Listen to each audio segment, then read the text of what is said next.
child, someone probably asked you what you wanted to be when you grew up. You may have dreamed of working here at the police station, or at the fire department, or even a school. But if you were disabled, would your outlook on life have changed? We talked to 3 people who didn't let their differences impact their lives. As far as I can tell with the culture here, for 28 years, the attitude is that persons with disabilities should stay at home and be fed. I was not going to be like that at all. That was not the way I was brought up. So Keisha Martin didn't let being blind hold her career. She landed a job at the Georgetown police station, taking calls and filing reports. My computer is just a regular laptop like any other sighted person would buy, except that it has a special talking software that the police department has purchased for me. It's very costly. Hi sir, blank, how are you today?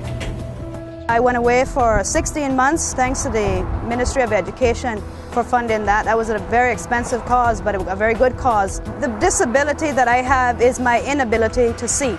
That's what I always tell people. I could see. I was born a normal child like any other, with sight and everything, and at the age of 5, I was hit in the eye with a stick playing with a child, and it resulted in my going blind in both eyes. Like Keisha, Joe Ebing suffered from a childhood accident.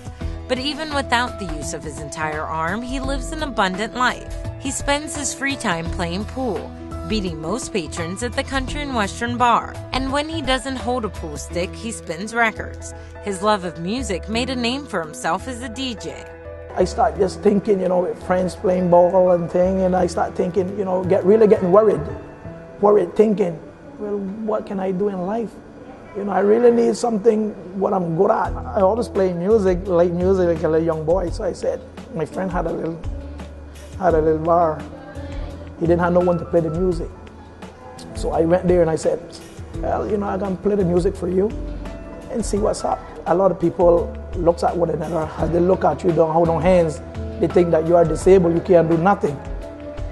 So I really think that disability is not being that you hold a hands or a part of a limb cut off apart from your body, because disability is all in your mind, it's in your head. It's not nothing that difficult for me. Nothing. I can do everything. I think that in terms of making people feel at ease, both people with the disability and also people in the general community, talk is good. The more you talk to someone and finding out more, what do you like, what are you good at, what are your strengths, that's very helpful. I think that in terms of parenting, making sure that your child is as included as possible, getting that child out there and empowering them to take part in as much as they can is good for that person's self-worth, and also good for the community at large, because it lets everybody see, so-and-so just because they use a wheelchair doesn't mean that they can't be in the school play, doesn't mean that they can't be in a band or that they can't go to dance. As an occupational therapist, Kim Voden tries to reinforce that message into the children she teaches. I think especially for the older children that I've worked with, hopefully I have been a good model of what you can do if you believe in yourself and you try to the best of your ability. I know that several of my older students, as many of them are coming up towards graduation now from high school, there's always a constant question of, oh, Miss Kim, how did you get into occupational therapy? I would like to do something like that. And so even dialoguing with them and discussing with their families some ideas towards transitioning towards adult independence, thinking about, well, have you thought about sending your child to university? Why not? Some parents still are not there yet. They're not even thinking of, oh, what comes after school for my child. So egging that on, trying to live in a way that shows them that yes, you can still be a productive member of society, and let me help you think through this. Times have changed since Keisha, Jill, and Kim grew up in the Cayman Islands.